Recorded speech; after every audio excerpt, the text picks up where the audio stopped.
Welcome to another weekly edition of the Empower Hour. I am AlQamar, And I'm Hanifah. and we are your hosts, and we come to you each and every Wednesday from 2 to 3 p.m. to share impactful and important topics of discussion that affect our everyday lives. As usual, this would be no different. Hanifah and I are hosting this particular show ourselves this week, and we're going to be talking about hot topics in and out the news, because sometimes we kind of dip in and out some of those news topics that mainstream don't cover. You can find them right here. Hanifah, how you feeling today? I'm okay. Good? Yeah, how are you? I'm good. I'm good. Okay, hot topics. We might as well dive right on in. Yeah. You want to get started? You got something started? weighing heavily on your mind you want to get out there? Not really. No? No, not today. Not today? No. I think I've released it all. Okay. I think right now, one of the hottest topics mulling around is about Omarosa. Hmm. You want to start there? Not really. Omarosa is Omarosa. Omarosa is who she's always been. Well, the hot topic, what's happening is that they're seeing that after she was fired, Mm-hmm. that now she actually has a book called Unhinged. Right. And she's definitely asking for people to purchase the book to find out, get all the gory tea, details. get all the tea. So now she has, and she also has a lot of tape recordings that Yes. she's releasing, kind of one by one, bit by bit. And so some people are tuned in, others are sort of like, Mm-hmm. that's Mhm. Omarosa. And others are just sort of like, you're not telling us anything that we don't already know. Mm-hmm. I've watched a couple of interviews with her.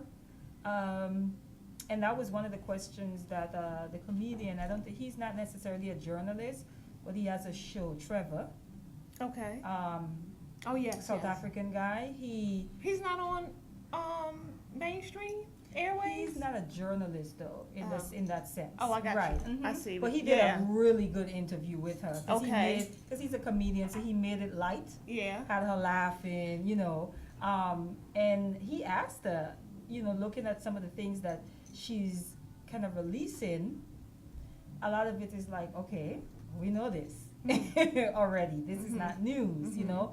And one of the things that he did say to her, he don't feel like there is anything new Mm-hmm. necessarily that she's, and of course she went on to say, well, there's a story of my upbringing that people don't know about, Mm. the murder of her dad and her brother, and, he was like, okay, well, that part, but I'm talking about the Trump administration, Mm-hmm. that we don't feel like it's anything new. Mm. Now, me personally, how I feel about it, Omarosa is a smart, she's an intelligent, beautiful woman. Mm-hmm. I think that she has been around gamers for a very long time, Mm. and she herself know how to play the game. Mm. I'm not saying she's the smartest at playing it, but she's playing it. Okay. Right, but I personally just think she's an opportunist, to be Mm. honest. Just watching her career in different administrations, the Clinton administration, and then she, under Trump, hearing her constantly talk about her blind spots with Trump. Every time someone is saying, but you still continue to work with this man, Mm. oh, well, I had a blind spot when it came to Trump. And I'm just like, no one has a blind spot when it comes to Trump. She's too intelligent. Like, Yeah. I don't know if I should even say that, because it's to almost say intelligent people don't get scammed Mm. or don't get one pulled over on them. Mhm. Any one of us that can Mhm. happen to. Mhm. But over and over, What do you think was the biggest reason for her for the whole outing of her leaving the White House? I mean, because she was like 110 on board when she first got in there and was one of his strongest advocates, and now it just completely went downhill. yeah, I think the 100% that you're talking about is it has nothing to do with Trump and everything to do with Omarosa. Mm. Omarosa is about Omarosa. Okay. Omarosa is trying to now talk about this black community Right. that she didn't, barely acknowledged before. And that's what I find in a lot of social media going back and forth when it pertains to her in this particular scenario, because at first she was the queen. And some people now are kind of backstepping off of that, but then others are like, she's still, she's still the same person she's always been. So I saw some people say she's still not invited to the barbecue, right? But we'll fix her a plate. We'll send her a plate, but she still can't come. Do you think is she hurting or helping the black agenda in this nation? Which black agenda are we talking about? Liberation, self-independence, black empowerment, any of those concepts. And I think you and I talked about this over the phone briefly. I think we have to differentiate between people who are for the people and are for the collective, and people who are for them individual self. And there are those people in our community who they will fleece the people and exploit black people's weaknesses, and when they get to where they want to get to, they forget about, because we become the stepping stone to what they've always, they say money change people. Yeah. And I'm like, no, money gives people the opportunity to finally be who they've always been. That's personally how I feel. Okay. Yeah. So do you think Omarosa has never been for the empowerment of black people in this country? Overall, outside of herself. Yeah. That's my opinion. Yeah. No. My answer is no. I don't know Omarosa personally, but letting her resume speak for itself, that's what all of us pretty much, if we're not in close personal space with her, that's pretty much all we have to go by. Yeah. But we do that with almost everyone in history. There are people who have passed on, and I mean, Nelson Mandela being one of them, you know what I mean? Where people have different views as far as Nelson Mandela is concerned. But these are people who weren't even around, when he was, but they have these opinions based on what? Based on the resume. Right. Yeah, so, yeah. Okay. So if you guys are just tuning in, we're talking about hot topics in the news. If you want to join the discussion today, we can accept your phone calls. The number is 240-455-5934. 240-455-5934. So yeah, we're talking about Omarosa currently, and her new book that's coming out, and Unhinged. How do you feel about it? I think she's a powerhouse. I think anybody who would have the guts to go head to head with the president of the United States, especially Donald Trump, in the way and manner that she did, it takes guts. Yes, I respect her for that. But I'm definitely in tune with what you're saying when it comes to, she's got a book to sell. You know what I'm saying? Clearly. Very clear. It's very clear that, she stands to make a whole lot of money with these stories. And so, and that doesn't leave me, Yeah. I mean, you have, you're right. I agree. There's something about her that you don't have to like her, but it's almost, you feel like I have to respect that, her tenacity, like whatever that is. I don't know what it is exactly, but there's that other side where you're like, I can't respect that because you're clearly about self. Yeah, where are you going? At the end of the day. Yeah, and I also see, and this is just me and the way I view it, I see her these days attempting to ease her way back into the black community. You know what I'm saying? I think she knew that she was on the outskirts because of her stance with Trump when she went into the White House.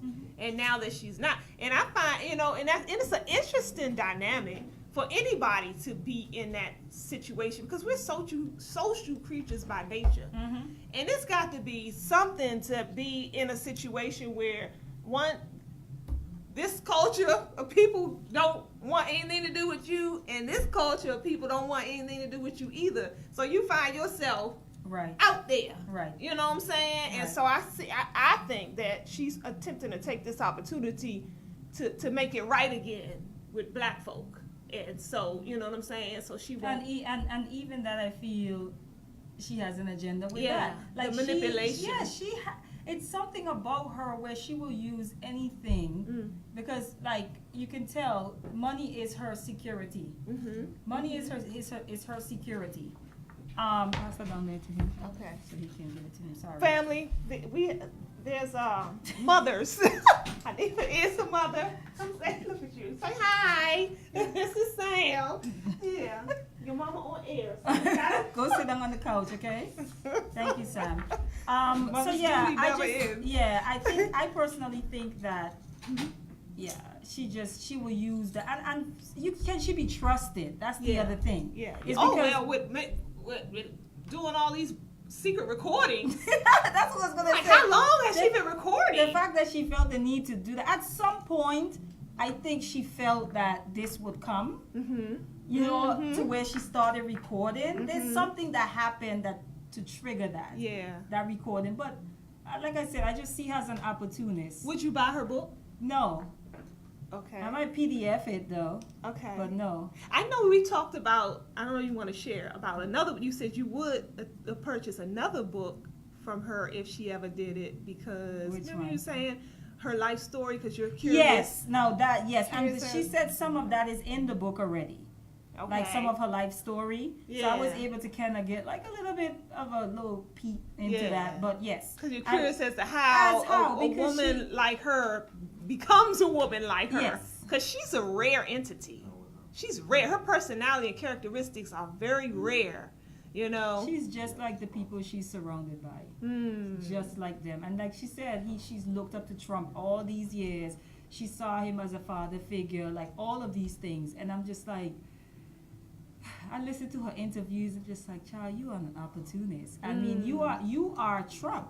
That's why you could sit under that administration and subject yourself and probably swallow a lot clearly when you hear her in the interviews and some of the things that she was subjected to as a black woman and was still able to move through it, yes, maneuver through exactly, it. Yeah, exactly. because I said it when I first heard that he brought her into the administration. That was one of the first things I said. I said, well, I could see why he would want her on the team, because they have a lot in common. So, okay, moving right along. Again, phone number 240-455-5934. If you want to get in on this discussion, if you have a hot topic out there that you want us to talk about, shoot it on out to us. Give and us if a you call. guys have an opinion of Omarosa, Yeah, we'd like to share hear it, that please. too. Yes. Aretha Franklin. Yeah, she passed. Yeah, the Queen of Soul. Yeah. Is transitioned on. Yeah, so what did you think about Miss Aretha Franklin? I've been reading some things, not much, but just some things that raised my eyebrows. Some of like there were some songs that I didn't even know she sang. Yeah, that I found me out. too. I was like, oh, that's her. Me too. And I found it. I got like the remake of it or something. Yeah. From another group, you know, and I'm like, oh, that was her. Yeah. She's a beautiful soul, you know, and she can sing. Yeah. She's definitely a legend. I heard that she used to, she wouldn't accept payments unless they were cash for her performances. Oh, yeah? They said in her dressing room, she would have like $25,000 in cash stacked on the dressing room. And she had it in her. They didn't know what that was about? She Is said, old well, somebody that was close to her, what's the brother name that used to have his own show? Tavis Smiley. He shared that she, because she's been around and in the industry for so long, she's watched a lot of, back a lot earlier days, black women get taken advantage of. Oh, okay. And not paid for the shows or cut out, or, you know, paid less than what was promised and all that kind of stuff. So she kind of took on this concept of, you know what I'm saying, these demands where, you know, you're not going to get over on me type scenario. So then she kind of eased up on that. I guess, you know, these days cash is more difficult to come by. So she would say, okay, give me a percentage in cash, and the rest you can wire me or what have you. But I thought that was an interesting thing about the Queen of Soul. They did a tribute to her or something, right? On one of those networks. Is it BET? Yeah. I know she added on, they added additional day of viewing to her funeral services too. When is that? Anybody know? When is that taking place? Where would that? She's from Detroit. I think they did a tribute to her, and because people were upset about what the part that Madonna did. Oh, there was already a tribute? Yeah, like Okay. I missed some sort that. of a tribute. I didn't watch it, but I heard about it. Yeah. Recently, after she passed? Yeah, since she passed. And it's the second time Madonna did a tribute to It's more than somebody, the and second. they It's like the wasn't third. It's feeling like the her. fourth or something. I don't know why Madonna be. Well, she the- have to get out there. I don't know. And know. who's allowing her to do all this? The industry. Yeah, so shout out to our ancestor, Miss Aretha Franklin. Yes. She's paved the way for a lot of folk out there in the music industry. So, I want to talk about these Catholic priests. That was on my list That's too. on your list. You wanna This shoot? isn't anything new. I was reading some of the stuff. One of them, even with the drug use, So what are we talking about though, for the people who may not know? the pedophilia piece is what I'm speaking of, and then Okay. also too there's some drug use, cocaine use that Wow. came up. heard I saw an about that. article about that. Jesus Christ. Jesus. Pedophilia in the Catholic Church is nothing new. So It- everything that's sinister and immoral and everything that the Bible preaches against, they are just, it's a culture of it in the Catholic. Catholicism is deep. it's very interesting. It really It's is. deep. But they talk about babies even in the hospital that were violated by priests, you know, and I'm just like, how does that happen? And they probably are the most trusted organizations, you know, like they have their schools and all these Right. people that do stuff for the community, and Right. that's the tricky part, Mm. you know, because on one hand they're doing so-called good, Mm. on the other hand they're destroying lives as well, and so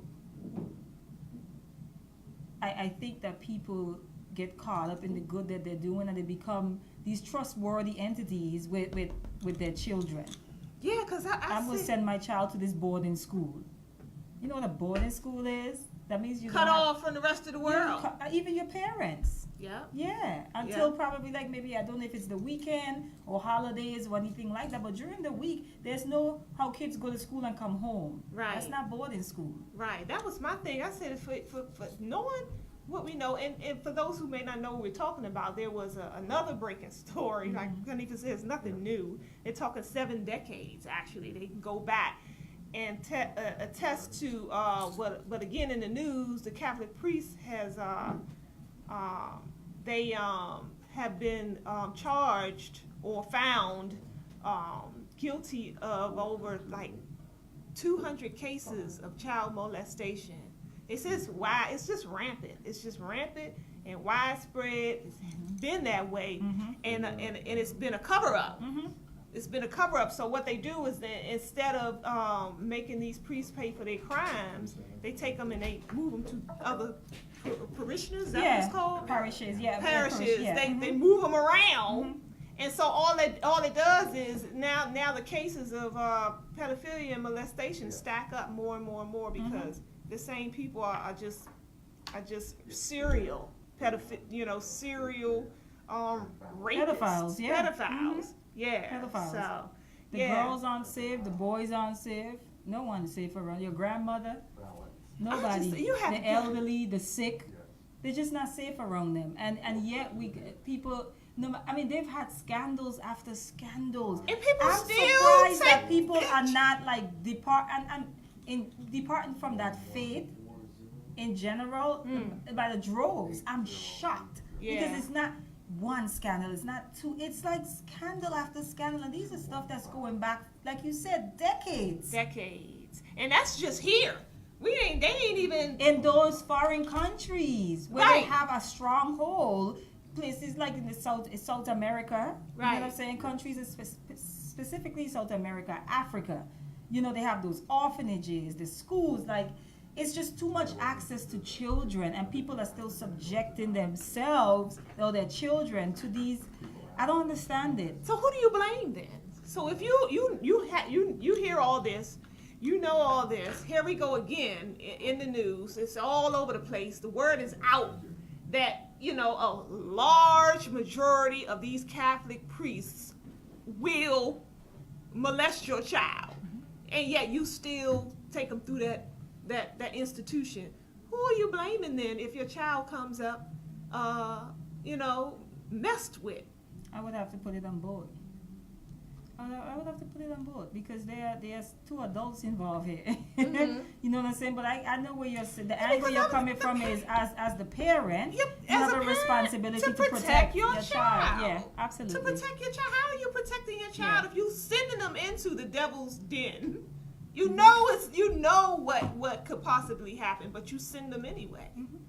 Then then you're not protecting your own seed. But even speaking of the Catholic Church too, and I guess I'm gonna sway out a little bit with that whole, because one of my topics was, Sam has my tablet, all my information is on there, so I'm going off the top of my head. But one of the stuff I had on my list was there's a little 11-year-old, 6th grader maybe, African American girl, Louisiana, just got dismissed from school because of the hairstyle. Yes. Her hair. And these are Catholic schools. Wow. So for me, when I read the story, I got it because there's like a lot of discrimination specifically towards people of color, not just in schools but in even some workplaces, where you talk about certain hairstyles. You're specifically talking about people of African descent. Right. Okay. Right. Because it doesn't apply. Like us wearing our hair in a natural hairstyle in an afro, for example, that's your natural hair. Right. The Asian can come with their hair out, their natural hair out. Yeah. A white person can come with their natural hair out. No one harasses them. Right. But the minute a person of African descent does, and then there's that texturism piece as well. Yeah. That's inappropriate for the workplace. But my hair is being worn just as natural as everybody else is. Right. But that only applies to me because I am of African descent, right? So yes, in that sense, I feel like there is discrimination. I don't want to dismiss that, but I also feel like I don't understand why we are forcefully trying to put our kids in certain environments that calls for them not to be able to be themselves. Right. I don't understand that. Yeah. You're paying conformity. These private schools are expensive. You're paying all this money and your child can't even go with be themselves. Yeah. It They wasn't have even to any conform color. to another culture. Right. Standards. I understand like the bright colors in the hair and but then you're talking about extensions. Yeah. You know what I'm saying? Like braids. Pretty Yeah. much is what she had. She had like these really thick, big braids in her hair. Yeah. And she got sent home. Yeah. And she couldn't come back until they were removed out of her hair. But those are Catholic schools as well. Right. Yeah, it's crazy. And I heard the other parishioners are calling for a complete removal of all Catholic priests here in the U.S. They want them all gone. Yeah? Yeah. Yeah. What are they going to do without their priests? They want them replaced. That's what it was. They want them replaced. By who? By more pedophiles. Because I don't let them know how deep this thing goes. Yeah, by more pedophiles. My father used to say that was unnatural to begin with. He said that we were put here as human beings to reproduce by nature as a natural law. But now you have all these people of God that don't even have sex or claim not to have sex. Abstinence? Right. Oh, okay. And they teach that and they live that. That's going out away from the natural laws of the creation.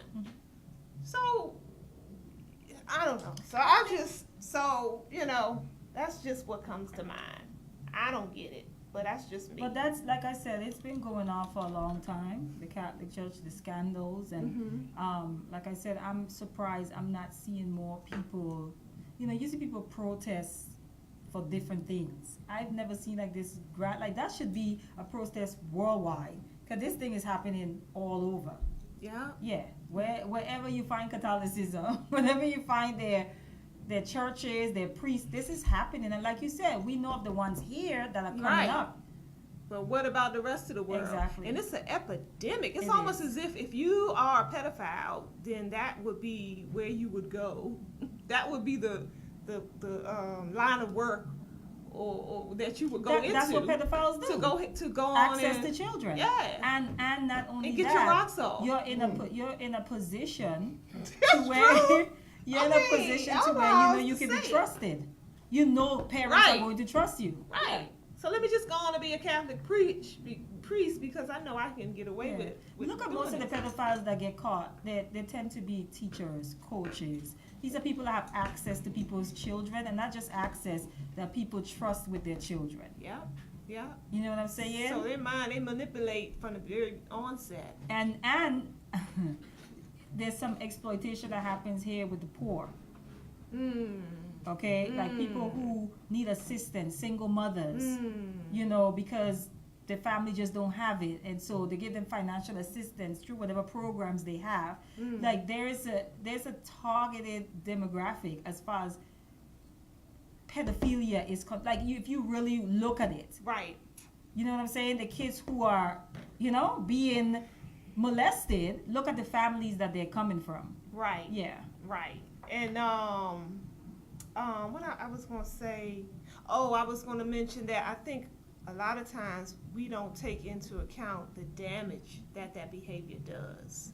You know, we see it and we're like, oh, poor child, and move on, but we don't realize that a lot of time, not all, but in a lot of instances, those poor children grow up to then be pedophiles. Yeah. To repeat the behaviors. Your girl, what's her name? I can't watch her right now. I ain't got the channel no more. But your girl Iyanla Yeah. is airing an episode right now. Oh, really? Yeah. On this topic. Yeah. Good for You know her. she usually do with a sister that has 6 kids. 5 of them, and then the 6th one is for a married man, and 5 of them she's pretty much dropped off and put on mom.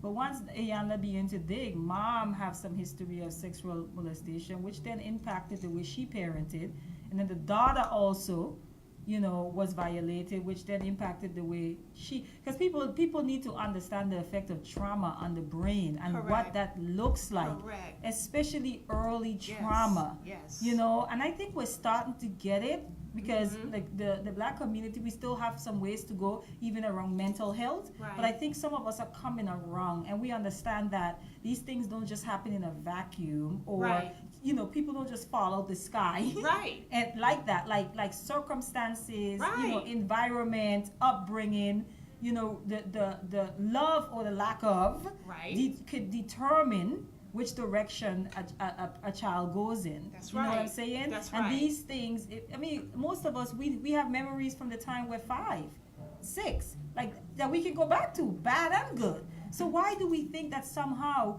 something that traumatic, where a child is raped, let's say from the age of 6 to 12, 6 years, that somehow it's get over it? How? How? I don't understand that. If we said, we know we have these memories that's stored, and we know the effect they have on us. Like we could talk about some things from our childhood and we start to tear up. Right. And that was 20, 30 years ago for some Yeah. of us. Yeah.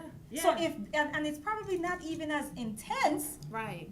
as being repeatedly raped by your uncle or your father. And not to mention the things that we suffer through as an adult and don't even realize the connections from our childhood traumas. Yeah, so a lot of what we deal with as full-grown adults, yeah, it's it's because of what happened to us. And this is why we have to go hard when it comes to pedophilia and molestation in our community. This is why we have to talk about it. This is why we have to speak up. This is why we have to hold people accountable. That's right. Because if it's affecting individuals, it's affecting the collective. That's right. Yeah. That's how we have to look at it. Yeah. It is, and that's true. And it's exactly what happens, Yep. you know? And then look at the next generation. Right. These are the people who have to parent these kids. What does that look like? Yep. So, teach you. yeah. Well, family, if you just joined in on Hanifah and I, we are talking about hot topics in the news.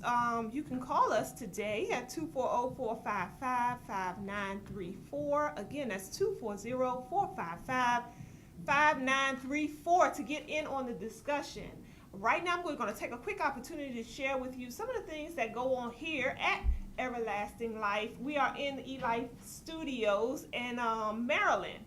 And Everlasting Life is a location in Capitol Heights, Maryland. It's only 1 out of 3, actually. Evolve and Vigoritos is also in the area in the DC, Tacoma Park section of Washington, D.C. So if you're looking for some great tasting, healthy, wholesome, vegan soul food that's absolutely scrumptious, you have 3 locations to find that information. So, and then here at Everlasting Life, each and every Thursday, right here at 9185 Central Avenue in Capitol Heights, children eat free. So each and every Thursday from 6 to 8 p.m., bring the children 12 and under for a great meal for free. And then they meet up in the lounge area, and then they have a really good time. They do different events with them and crafts, arts and crafts, and they have a good time. Every week there's a different agenda for them. So bring them on out here every Thursday. Following that up, Fridays is our dinner and a movie. I host that event most Fridays. You can come and grab yourself something to eat from the cafe side and have yourself a comfortable seat in the lounge, and it becomes a movie theater at 7 p.m. So we air a different movie or documentary, something that's centered around us as a people. A lot of the content is things that you don't readily hear about in mainstream media. And then we have a discussion that follows every movie. So that's from 7 to 9 p.m., always free, right here at Everlasting Life. Join us for that. Every first Saturday of the month is our Black Wall Street Renaissance, where we take the lounge area and we fill it with different small business owners. They come out and vend their products and services for you. And you can come and shop. Not only shop, but we open the stage up for different acts and different entertainment. So this actually first Saturday, we'll have Miss Yana. She's coming. She's a local artist. She sings, and she's going to come and perform for us. That's our Black Wall Street Renaissance every first Saturday from 12 to 6 p.m. The performances usually start around 2 p.m. That's always free. Come on and join us for that. Marketplace. It's another marketplace we do every third Saturday of the month from 11 to 4 p.m. right here at Everlasting Life. This marketplace centers around vegan food, holistic health and healing, anything that has to do with a holistic lifestyle. You can come shop. They have different programs they do, and that is every third Saturday of the month from 11 to 4 p.m. Broadcasting call, going out. If you are out there and have a voice that you want more people to hear you, and you have something very impactful to discuss, consider joining us over here in the eLife Studios family. There's an awesome package going on right now. You can get a full hour of programming that includes engineering for an unheard of $25 an hour. You will not find that price anyplace else. So consider us. Come on out. Check us out. You can find more information about that online. All right, jumping right back into the discussion. 240-455-5934 is the phone number if you wanted to give us a call and talk about what's on your mind. Anybody on the networks got anything they share? Yeah, we had, going back, someone had mentioned something, but hey, Wasita, Sunshine. Sunshine made a point, which I've been hearing. She was talking about Omarosa. She said, regarding Omarosa, the enemy of my enemy is my friend. She said, with that said, would I buy or entertain her book? No. That's the price of going against the family. You never go against the family. And I've heard people say that. The enemy of my enemy is my friend. Right. You know, yeah. I wouldn't be able to trust Omarosa. Yeah. That's just me, yeah. Yeah, I'd be like, "What's you recording, girl?" I mean, how do you just get loose and comfortable around somebody? That's like what, that? exactly, because you know what they're capable of. Yeah. These California wildfires. Are you talking about them making the inmates? No, Okay. California burning. No, I got that part. No, because there's two dynamics here. What do you think about you can start with the wildfires. No, I just know that California, the largest wildfire. It's interesting. So much record-breaking weather patterns are going on right now. California burning is the largest wildfire in history. Flooding all, lot floods all over the place, droughts. I think it was India, if I'm not mistaken, that they're going through it. They're talking about over 1 million people going to be without food in about 60 days. They just had some because of a earthquakes drought. in the Caribbean too. Huh? They just had some earthquakes in the Caribbean too. Yeah. Yeah, some really intense ones. So, and it is interesting how some people will still say, oh, this is all natural. Ain't nothing going on. Ain't no such thing as global warming and climate change and things of that nature. Feelings around that. I mean, everything around you, the whole state is burning, and you're like, oh, the weather, it's fine. We're going to be all right. What do you think about that? Yeah, I mean, I don't really I haven't really delved that deep into the global warming piece, so I don't even speak on it. If I'm going to speak on something, I like to at least be armed with enough knowledge to have an opinion. I respect that. Yeah, and honestly, I don't. Yeah. Because I haven't researched enough. Yeah. At least. Yeah. Well, all my research has lead to this is, it's a real thing. It's a real thing. I mean, the ice caps are melting. I mean, the ozone layer is thinning. I mean, you can just feel the summers are getting hotter, and it's a wrecking hell. There was just some hailstorming somewhere in the Midwest a couple weeks ago. Golf ball size actually killed some zoo animals. Oh. Yeah. I mean, it's just like hail? Yeah, hell, the size of golf balls, and it's just like, so much is going on right now. They actually labeled the wildfires in California what they call it? The holy fire.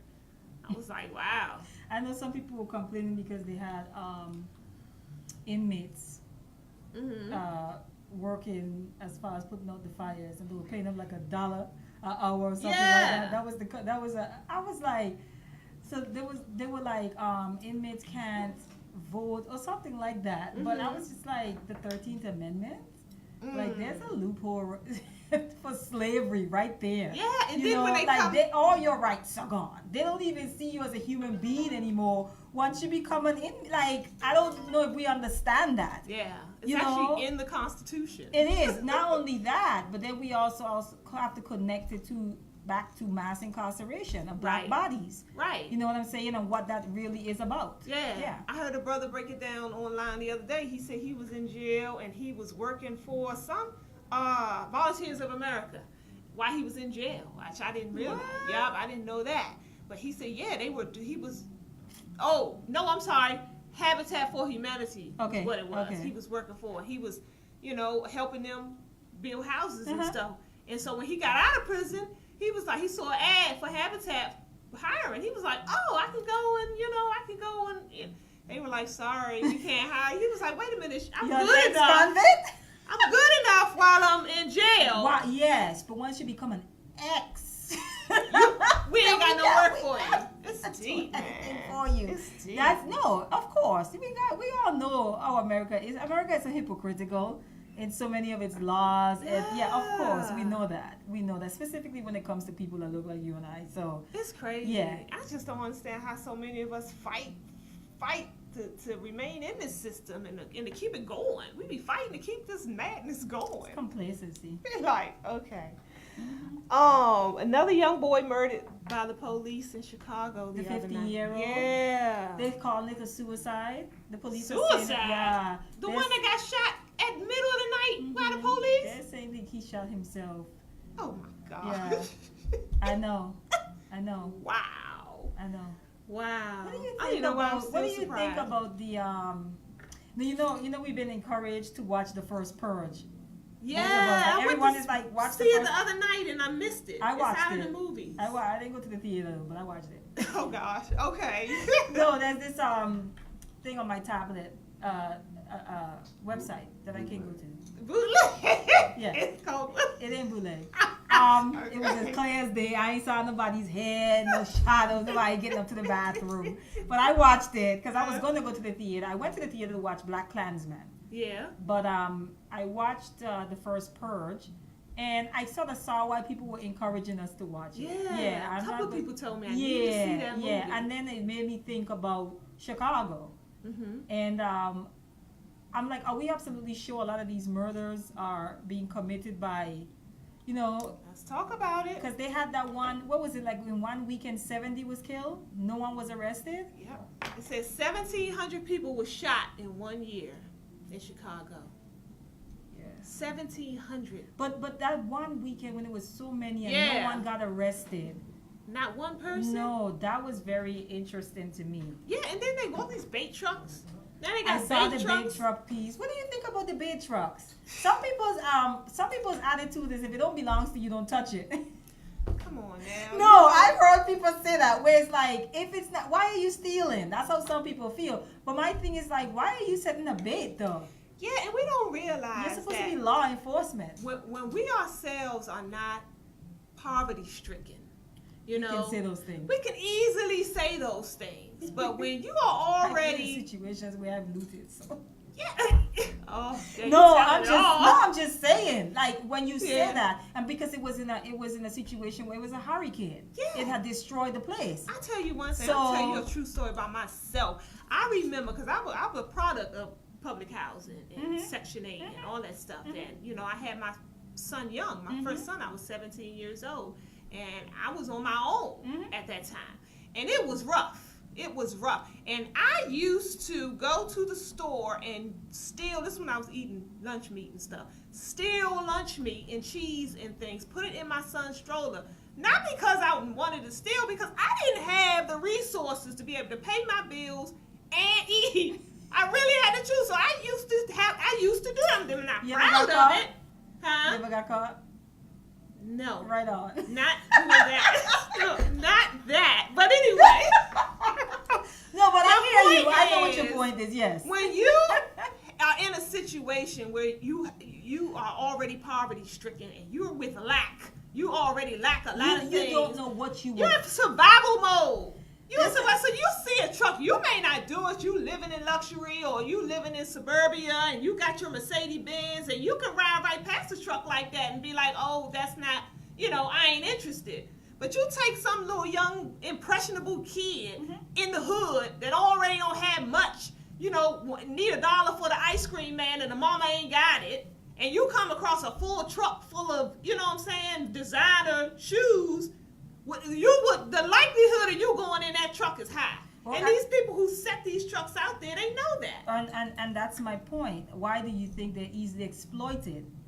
You see what I'm saying? Right. Because of the lack. Right. Someone comes along and say, I can give you this. That's right. You don't have to do, all you have to do is this, and I can give you this. Right. That's why our, children people who live in poverty tend to be easily targeted. Right. You know what I'm saying? Because they're in More at survival risk. mode Yeah, normally. absolutely. And my thing is, the whole idea of never say never, there's Right. a lot of truth in that, because we talk, like you said, when we are not in that situation, It's easy for us. to say or judge. But you don't know. You don't know unless you are in that situation. That's right. I'm someone that don't eat meat, okay? Mhm.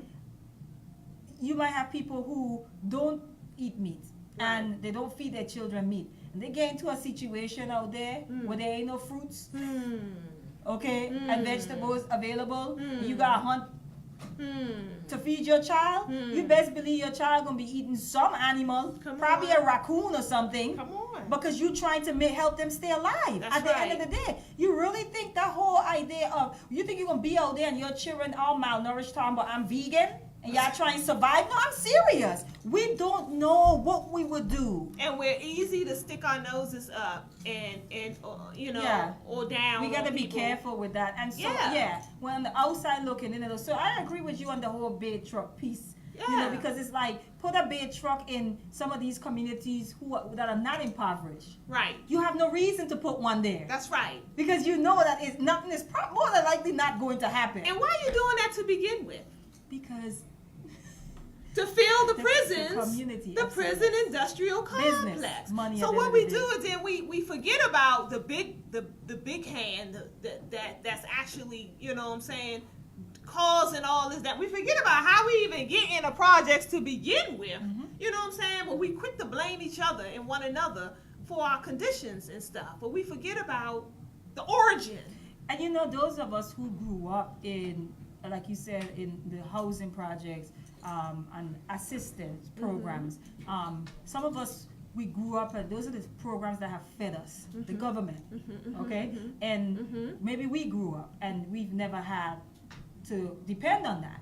You know, we forget. We forget that why our mothers even had to go there in the first. It's like we forget, and then we see people struggling, and it's like, well, if I could do it, you can. Right. You know, and most of us are the exception to the rule, actually. Yeah. And we don't want to say that. That's right. That's you know, right. some of us were blessed to have people along our path to help us. That's right. Not everyone has that. Yeah, and we do a lot of criticizing without offering a single hand, lifting a single hand to help. They need to do that. They shouldn't be doing this. We become ashamed. We become it's ashamed like, of well, what you gonna do to help? Yeah, the situation get better. Of people who are still where we got out of. We become ashamed of them. You know what I'm saying? And so therefore we kind of just outcast. That's not me. That's not a representation of who I am. But you were there just yesterday, and you're a paycheck away from being there. Lose that job today. Teach, Hanifah.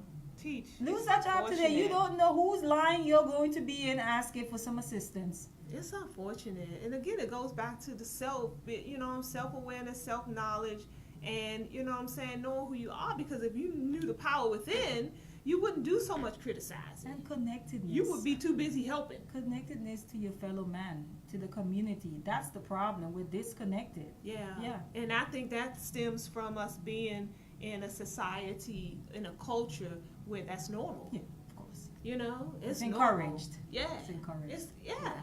It's funny. I remember. I never forgot this. Real briefly, this video I watched, and these Africans, and they were actually doing a comedy skit about how it is to live in America, from the African eyes. And they were talking about the different things that Americans do, and they said, and then they do this strange thing and like put a fence up around their home. I thought about that heavily. I was like, wow. And they were laughing. It was like, who does that? Put a fence up so around their home. And I thought about that. I'm like, wow, that is so American. The whole, this is mine. Yeah. Keep out. This is, not beyond this fence will you come, because this is my territory. Versus the collective. Yeah. Come on, join me. Welcome. Let's share. Part of it. And we do that. We take on the culture norms of this society, the dominant society. Yeah, we forget about our own without people. Realizing that's what's happening. Yeah. So the village, no longer is it a village, because everybody is all out for themselves and don't realize it's a European mind. Your mom, you watch your mom and your grandmother taking all sorts of strays. When you are sleeping on the floor on one mattress, and then you become an adult, and now all of a sudden they're too dirty to even enter your house. No more. Where does that come from? Y'all take that somewhere else. Absolutely. It's deep. So good news. Black-owned businesses increased 400% over a 1 year period. That is like astronomical. Yes. They were like, it's like, I've been saying there's a shift. Yes. If you need some encouragement, you have to you have to research. Ooh, you have to dig for you have to dig for the encouragement and know that there are some people who are kind of waking up within their own consciousness. Becoming more aware of what's happening. Becoming more progressive even in their thinking. Entrepreneurial, trying to get out of the 9-to-5 cycle. That was the main thing about the increase when I went in deeper into the study, and they were asking the people why did they decide to go. Most of the people were just unhappy with their current lifestyle. They was unhappy at work. They weren't feeling fulfilled. They wanted to follow their passions. So it was like anything, a dissatisfaction brings upon change. I'm actually a little bit confused as to why even in this day and age we're still seeing where a lot of us are really pressing our children to go to college as the first option. Yeah. Even though we know better as far as debt and all of these things, and how some can go to trade school and come out of these trade school paid for and make decent money working for themselves or even working for somebody else, but they haven't accumulated this big amount of debt, and you still see it being pushed. You It's still see it. conditioning. It's just mental conditioning. It's like, go to school, get a good job. Go to school, get a good job. They've heard that all your life long. But I think a lot of us are coming out of that now, because Yeah. I think we've learned, our lesson, and also the change in the economy, even as far as the job market is concerned. People are coming out of school and they can't find jobs, and you have these degrees. Half of all college graduates end up in careers that they didn't even need a college degree to begin with. Half. That's a crapshoot. You might as well take the dice, Now you mad. roll it, and like, okay, you may or may not need this degree, but I'm gonna send you there anyway. And now I'm $50,000, $60,000, $70,000 in debt. You didn't even need to do all that, because now they in a job where they ain't even need a degree to begin with. And you have a child that is adamant and saying, I don't want to go to college. I may have one of those on my hand. I'm already preparing my mind, because there's a lot of things he don't want to do. Especially when we know and we understand now that, like you said, now the trade movement has far surpassed, as far as percentage wise, those with college degrees. So you can make more money even in the amount they're making. Yeah. doing the trade movement than college degree. But yeah, we still send our children. We're pushing it hard. Yeah, it's interesting. But And we don't even have the money. Like, if you have the money and whatever your child, specifically whatever your child wants to do, if it requires them to have a degree, could be the medical field, whatever Yeah. that is, if you can pay for it, or if them borrowing it, like, they can make that back once they get the degree. It has to make sense, is what I'm Right. saying. I think what's happening, what we've been seeing, is that people have been acquiring degrees just as a means of checking it off their list. Yeah, I've accomplished this. Because we don't Yeah. educate ourselves. We really don't know. We don't educate ourselves on options. Yes. And so when you don't, you Yes. just, that is your only option. But because you don't go through the process of figuring out what the other options are, even when another option could be even better Yes. than Yes. that college degree route, but you don't even focus there. So But the percentage of black businesses going up that you just mentioned, Yeah. that's encouraging, because Yeah. it lets you know that Yeah, people it are is. actually getting out there, and a lot of these people are millennials. They're Yeah. young people doing their own thing. And you know what I found interesting too about the study? That most of I hate that term, but just for the sake of what we're talking about, they said most of the minorities, the increase came from men. There's more black. Oh, really? I'm I surprised thought it was women about for that. some reason. Right, me Okay. too. Till I started reading, I was like, oh, it's like more men were opening up small businesses than anybody else. Yeah. It's like, oh, okay, great. Yeah. That's Yeah. great. So it's a nice shift. It's a good shift, Yeah. because, and I think we don't realize the benefit to us all in that aspect. Yeah. Because what happens is when more black businesses start to open up, then the poverty level we just got finished talking about, and there's a lot more opportunities that start opening up for us as well. The job market, for blacks, because most black people in business hire people that look like that, not just black, across the board. You know what I'm saying? White, everybody else do the same thing. So now we opening up more job opportunities for ourselves.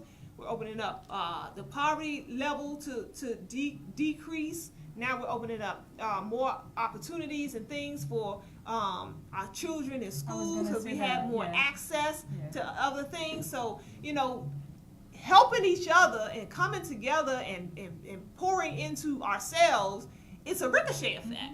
We actually help ourselves in the process. Yeah, specifically when you're seeing all of these videos with the Asians nail shops, and Oh, that was on my list. Yeah, too. you've seen a lot of that. I think that's always been there. Yeah. But now we're capturing it. And I think actually there's a silver line in there. Yeah. I think it is encouraging us, to really be serious about who we're supporting with our dollars at the end of the day. You have no respect for people that look like me, because yesterday could have been, maybe I'm not as loud as the sister that you just fought off in your shop, but I could be having a bad day and I have an attitude that you can throw acetone in my eye. No, ma'am. So I have to think about that, and what we do is we have a lot of respectability politics in the black community. If they had done this, then that wouldn't have happened. Right. If they had done that, but we don't focus on like there's some disrespect there, period, because of the color of our skin. Yeah. Like to be we able don't to do really that want for to, whatever reason. Exactly. You know what I'm saying? So we talk about, well, they were loud, or because the last one that happened in New York, where they shut that store down. Apparently they had 2 stores in New York. Right. They shut the both of them down. I watched the video from one angle first. This was somebody's own camera, and then from the store camera. The store camera catches it from the jump. Right. And I watched that video like a detective. Uh-huh. You saw that black girl, she was already talking and pretty much expressing herself. There's no audio, but you can see, we always with the hand movement. Yeah. And I saw this Asian lady, little tiny, little funny looking thing, okay? Went and walked over in the back, just took her time, went over, got a broom, came back, ain't swept nothing on the floor, and put the broom up against the wall and watching the whole conversation. Went and got a weapon because she just felt like just in case something pop off, and she was the main one. I'm so sorry, and I'm just gonna say this. I was watching that video. It's like somebody knock her out. She just needs to that one in the blue shirt. Right. Like, get her. Right. I don't care about anything else. Right. Because she was going the hardest. She was the one that was hitting the grandmother in the head with the broomstick and just wouldn't stop, even though the grandmother wasn't attacking. She was saying stop. Right. But she just kept hitting. It's like she was ready for a fight. So who took the first hit? Punch. They were faced off, and it got, again, the hand movement, and grandma went to, you know how you break up people? And when the push happened, the Asian lady pushed grandma back. This girl responds, that's my grandmother. Right. And she starts to pretty much drive some fists Yeah. and then it just pop off from there. Yeah. But the one guy who owns the shop, I can't remember what they said, all the ladies knew his name because they've been there for years. Yeah. All the black ladies knew his name. He didn't break up the fight. He held one of them the girls. girls. So yeah. Period. Yeah, because they gonna stick together. Absolutely. As they should. Absolutely. Absolutely. But it was like people were like, it's a brawl. No, it was an assault. They assaulted those people. Right. The grandmother had. All I could think about, me personally, I've been to the Asian stores. I have a friend who is very picky. And I've been there with her, and she's actually got into it with one of them before. And all I could think about is that could have easily been a situation I found. Now, I tend to be the peacemaker amongst my friendships for whatever reason. Even though I'm very vocal, I don't like a lot of drama. So I'll probably try to, Right. But my mother, that's a whole nother story. Yeah, really. I can't tell you what my response would be. Right. Defense mode immediately. That's my mother. Right. Everything else fly out the window. Hold up. Pause. Let's get it on. So yeah, but Yes. I heard somebody say when it first kicked off, we needed this, and I agreed with That's that. what I said. That's I the silver agree with lining. that. Like, I think that this is pushing us to wake up and again be a little bit more conscious about where we're spending our dollar. Right. Even like with the whole Trump thing. You know what I'm saying? Some of us see Trump as this monster. Get him out. The I world think he's is good for black falling. people. Right. I think Trump is Right. good for We black need people. We need a Trump. Because, hey, now it's what? A 400% increase in black-owned businesses under the Trump administration. Come on now. Let's not, let's look at this from another angle. So, anyway, I think we have run out of time. Yes. Is that right, boss? Well, that is our Empower Hour. As always, if you heard anything that you thought was interesting, insightful, or impactful, and you think others should know, please share. We ask that you definitely share. Our goal, Like and share. Like and share. The goal is to spread our information here on the eLife Studios, and we need your help in order to do that. So please help. And join us. Like our Facebook page, Empower Hour Talk Show.